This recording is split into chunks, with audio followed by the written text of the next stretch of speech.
Olá! Hoje a gente vai mergulhar na mente de um dos filósofos mais intrigantes e, vamos ser sinceros, um dos mais pessimistas da história, Arthur Schopenhauer. Ele deixou pra gente um quebra-cabeça gigantesco sobre a real natureza do mundo e, olha, para começar, ele já chega chutando a porta com uma ideia bem radical. Peraí, vamos com calma.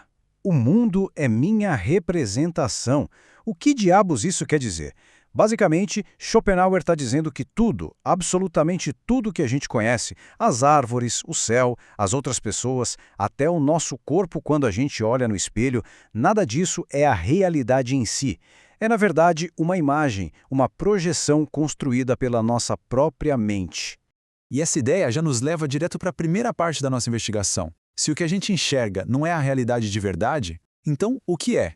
Vamos explorar essa noção de que vivemos por trás de uma espécie de véu. Para explicar isso, Schopenhauer pega emprestada uma metáfora da filosofia hindu, o véu de Maya.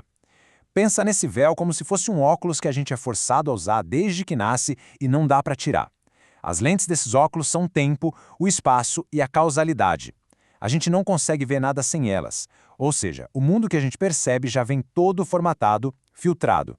Não é a realidade crua, mas uma versão processada pela nossa cabeça.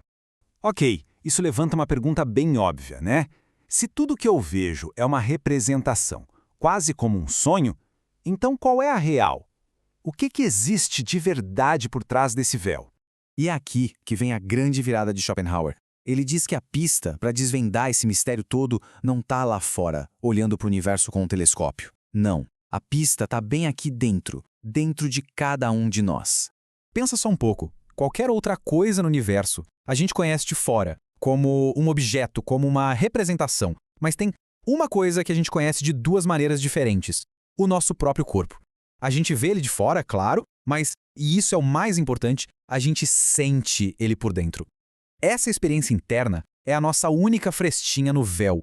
E o que a gente sente por dentro, a gente sente esse fluxo que não para. Um impulso que empurra, um desejo que puxa, o esforço para se mover, a luta constante para conseguir alguma coisa, essa força bruta que nunca descansa, segundo Schopenhauer, é um vislumbre da realidade de verdade. Bom, agora a gente chegou no coração da filosofia de Schopenhauer. Se prepara para conhecer a força oculta, que na visão dele é o que move absolutamente tudo o que existe. Ele chama essa força de a vontade. E aqui, muita atenção, não é para confundir com a nossa vontade do dia a dia, tipo eu quero um café. A vontade de Schopenhauer com V maiúsculo é a realidade fundamental por trás de tudo. O mundo que a gente vê, a representação, é só a manifestação visível dessa vontade invisível. É a famosa coisa em si que Kant falou que a gente nunca ia conseguir conhecer. E o mais chocante sobre essa vontade é a natureza dela. Ela é cega, não tem um plano, não tem um objetivo final, é só um impulso sem fim, um querer que nunca para. E ela não está só nos nossos desejos, não. Ela é a força da gravidade, é o magnetismo, é o instinto da planta de crescer buscando o sol. Tudo mesmo é uma manifestação dessa mesma vontade única e insaciável. Certo. Então, vamos ao ponto principal. Se o motor do universo é essa força cega que nunca está satisfeita, o que significa para a gente, para nós que somos criaturas conscientes vivendo nesse sistema? As implicações, como você deve imaginar, são bem sombrias. Isso nos leva direto para a conclusão mais famosa dele sobre a natureza da vida, que ele descreve com a imagem de um pêndulo que não para de balançar, mergulhado no sofrimento. A lógica aqui é brutal de tão simples. Se a vontade é a essência de tudo, e a vontade é basicamente um querer infinito, bom, desejar algo significa não ter esse algo. É um estado de falta. E falta, gente, é uma forma de dor, de sofrimento. Logo, se a essência da vida é desejar, a essência da vida é sofrer.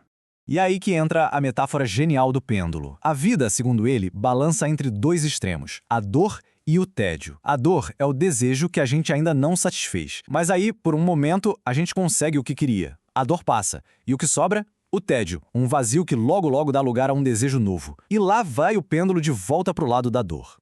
E para piorar tudo, Schopenhauer diz que nós, humanos, sofremos mais que qualquer outro ser vivo. E por quê? Por causa da nossa consciência. Uma planta só cresce, um animal só age por instinto, mas a gente sabe que está se esforçando. A gente se lembra da dor de ontem e fica com medo da dor de amanhã. Nossa inteligência, nesse caso, funciona como um amplificador de sofrimento. Ok, eu sei, o cenário é bem desolador, mas Schopenhauer não para por aí. Ele sugere que, embora a felicidade seja uma ilusão, existem sim caminhos para encontrar um pouco de paz. Maneiras de aquietar, nem que seja por um tempo, essa vontade que nos atormenta. Ele aponta 3 rotas de fuga. A primeira é a arte. Sabe quando a gente se perde na contemplação de uma pintura ou de uma música? Naquele momento, o nosso eu e os nossos desejos desaparecem. É um alívio. A segunda é a compaixão.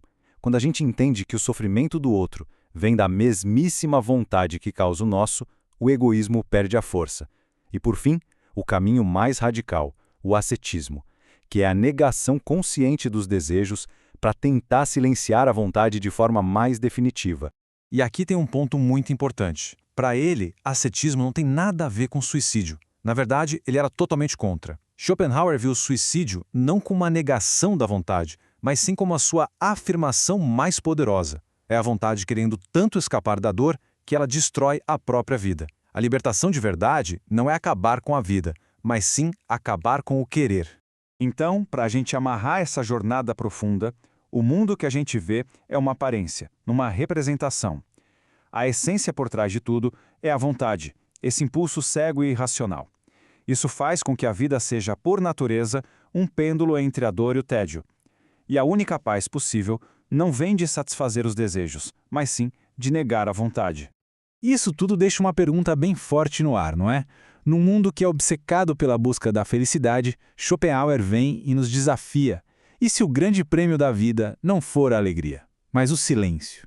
Qual é o valor de uma vida que não busca mais nada, mas que simplesmente se aquieta? Fica aí a reflexão.